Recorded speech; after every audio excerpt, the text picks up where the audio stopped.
Utang ina. Ano na nangyari?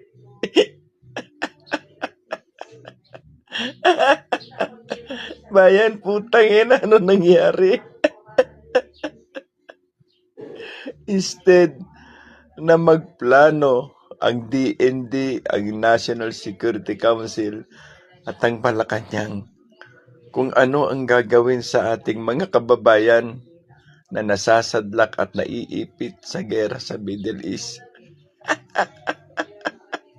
Ang putang inang Bongbong Marcos. Ang gusto maging newscaster.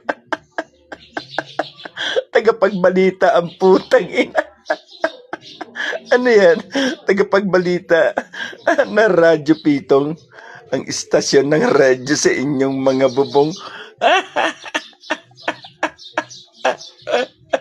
Naging informal tuloy itong ginagawa ko. Dahil nandito ako sa kwarto, tawa ako ng tawa, putang ina bayan.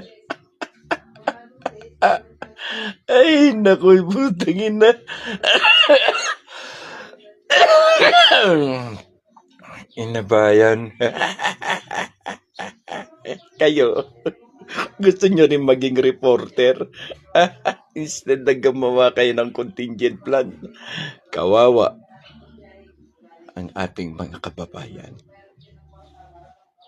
Sobra na at labis-labis ng pantatarantado at panggagago ng putang inang Pangulo natin na ito. So kung sakali man mabomba o bombahin bilang retaliation ang lahat ng EDCA site, ikaw, ako, ang magmumukhang tanga sa katarantaduhan ng putang inang Pangulo natin na ito. Nakakahiya.